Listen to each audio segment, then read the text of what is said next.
The first sign did not come with noise or warning. It came as a small disturbance in the deep space monitoring systems that most people on Earth never even knew existed. At first, it looked like a mistake in the data. A few scattered readings. A strange pattern moving through the outer observation zones. Nothing that should have caused alarm.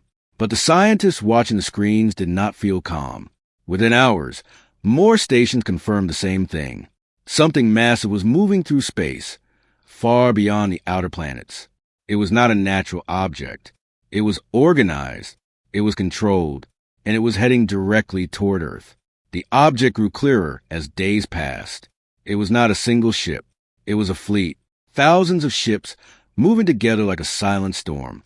They were large enough to block light from distant stars as they passed. The shadow they cast across space made even experienced observers go quiet. No one had seen anything like it before. Earth's global space agencies tried to identify the origin of the fleet. No known human design matched it. No communication signals could be decoded. Every attempt to send a message was ignored. That silence was worse than any threat. It meant intention without explanation. Soon, governments across the world were informed. Meetings were held in emergency rooms that had not been used in years. Leaders from different nations, often divided by politics and history, now sat in the same space with the same concern. The reports were simple but heavy. A powerful unknown fleet was approaching Earth, and it was not slowing down. Some suggested it might be a passing civilization. Others believed it could be a test or a warning. But there was one detail that removed all comfort. The fleet had changed direction slightly to align directly with Earth's orbit. That was not coincidence. That was choice. As the ships came closer, Earth's sky-based defense systems were quietly activated. Satellites shifted positions. Hidden monitoring stations began running full scans. Military bases that had been dormant for years suddenly came alive. Still, nothing was shown to the public. The world outside continued its normal life, unaware of what was coming above their heads. Then the message arrived. It was not spoken. It was not written in any known language. It was transmitted through every major communication channel at once, breaking through systems that were supposed to be secure. The meaning was clear even without translation. There was no negotiation. There was no request. Only a demand. Surrender or be removed. Panic did not start immediately. At first, people did not understand. Then the images began to appear on screens around the world. Huge ships filling the sky above satellites, casting shadows over entire continents. The reality settled in slowly, like weight pressing down on every nation at the same time. And above Earth, the fleet kept moving closer, patient and certain, as if it already decided the outcome long before arrival. The world did not sleep that night. Even those who tried found it impossible. The sky itself felt different, as if something heavy was pressing down from above. News channels repeated the same images again and again. Huge shapes in space, slowly moving closer, silent and unstoppable. Inside hidden command centers across Earth, the real work had already begun. Countries that once refused to share even simple data were now connected through emergency channels. The threat above them had removed all arguments, all borders, all pride. What remained was survival. The alien fleet was now close enough that its presence affected satellites. Some communication systems began to fail. Others showed strange interference patterns that no one could explain. The ships were not just large.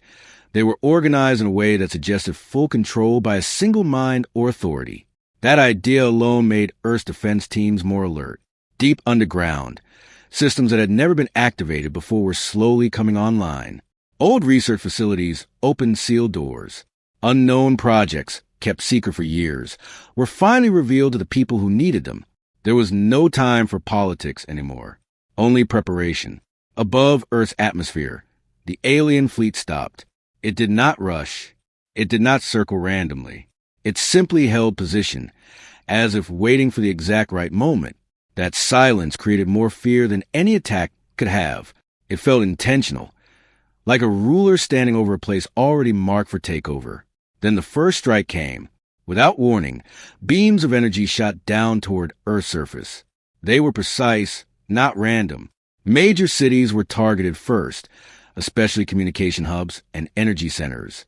The sky lit up in flashes brighter than storms. On the ground, alarms screamed as systems tried to respond faster than they were designed to. For a brief moment, it looked like Earth was collapsing, but something unexpected happened. Entire regions had already been evacuated through emergency plans that were never made public. Underground shelters absorbed shock waves that would have destroyed surface cities.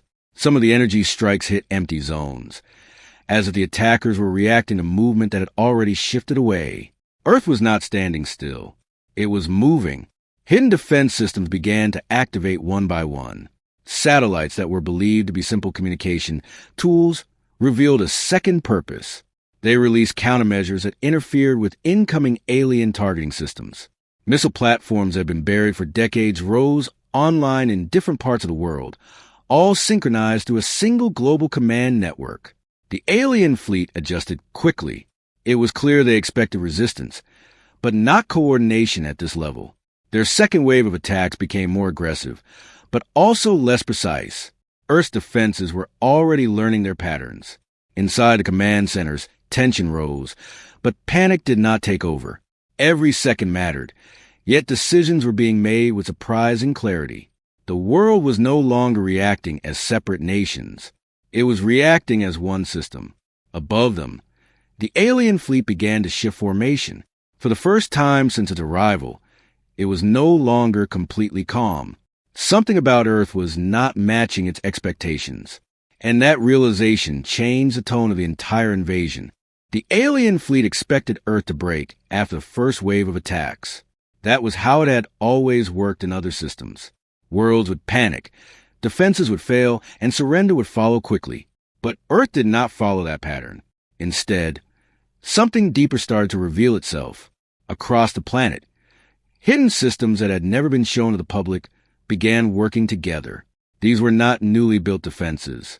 They were old projects, some started decades ago, others so secret that even governments had forgotten parts of them.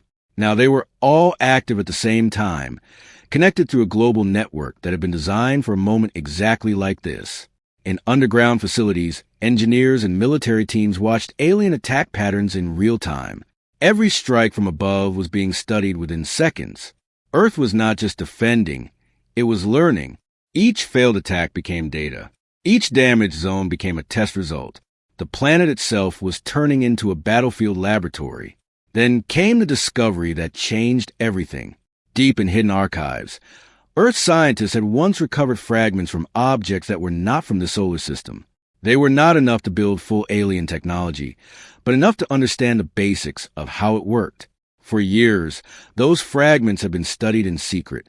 Slowly, carefully, Earth had built its own versions of those systems. Now, under attack, those long-hidden projects were finally activated. In orbit, defensive platforms that had been disguised as inactive satellites suddenly changed form. Energy shields flickered into existence around key points in space. Incoming alien energy beams were no longer hitting undefended targets. Some were absorbed, some were redirected. A few were even weakened mid-flight, as if space itself was resisting them. The alien fleet noticed immediately. Their formation tightened. Smaller ships moved forward, testing Earth's response. They expected those defenses to collapse under pressure. Instead, each new attack was met with stronger resistance. It was not perfect, but it was improving fast. On the surface, evacuation zones were already empty. Entire cities had been cleared without mass panic. Using systems built for extreme emergencies, humanity was no longer trying to protect everything.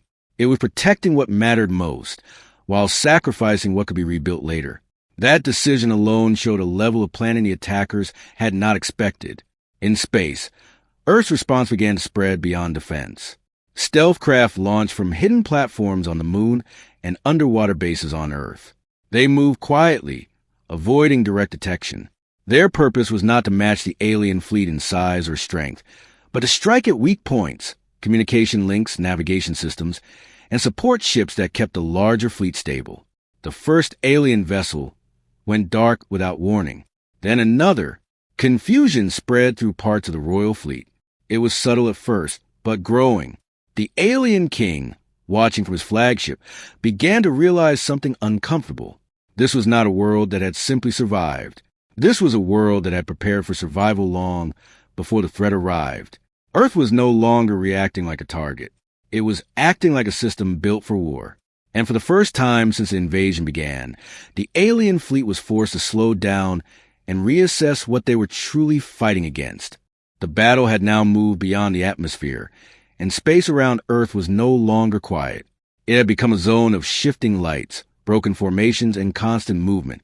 What the alien fleet once believed would be a simple invasion had turned into a conflict they could no longer control easily.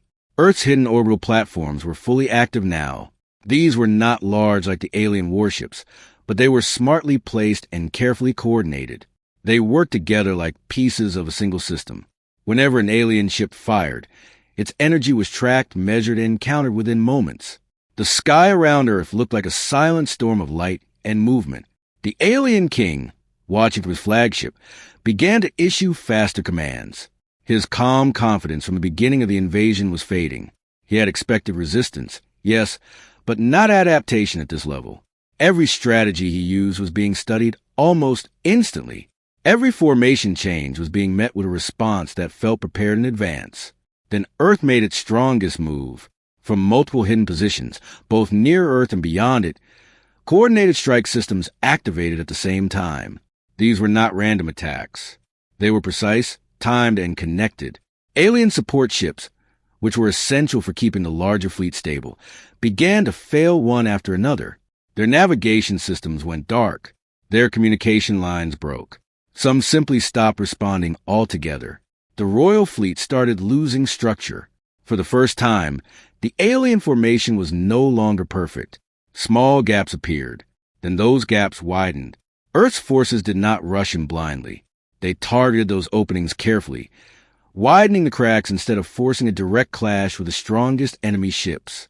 Inside Earth's command network, the mood was controlled but intense. Every action had to be precise. There was no room for waste. Humanity was not trying to overpower the alien fleet through size. It was breaking it apart step by step, piece by piece.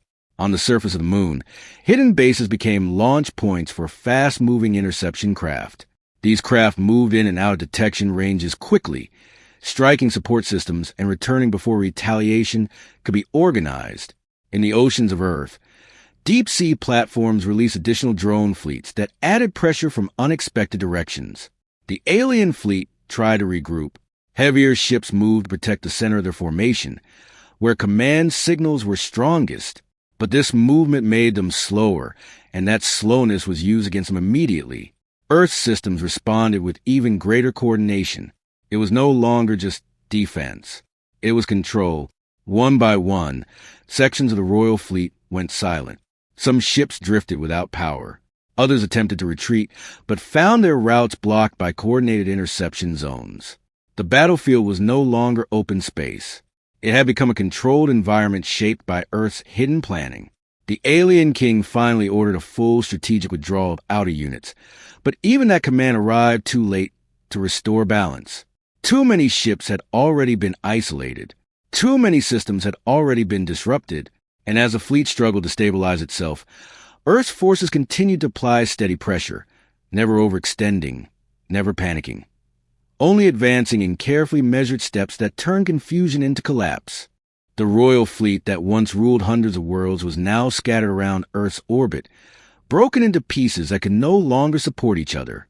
What was supposed to be a quick conquest had turned into a slow collapse. Silence began to spread through space where commands used to travel freely. Inside the alien king's flagship, the situation was no longer under control. Reports kept coming in from different parts of the fleet. Ships were lost.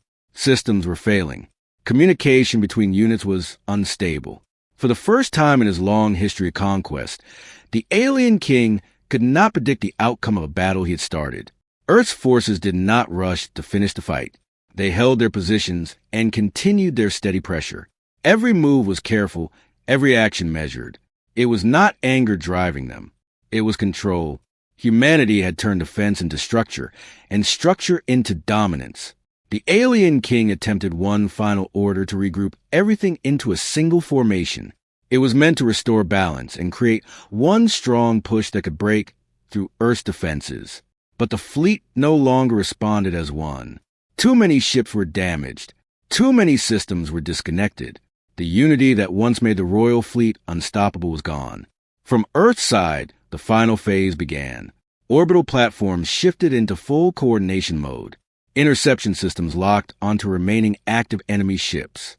Not every alien vessel was destroyed. Some were simply disabled, drifting without power, no longer part of the fight. Earth was not trying to erase everything. It was ending the threat in a controlled way. The alien king's flagship was finally isolated. Surrounded by damaged ships and blocked routes, it stood still above Earth like a broken crown floating in darkness. Inside, the alien king watched the planet below.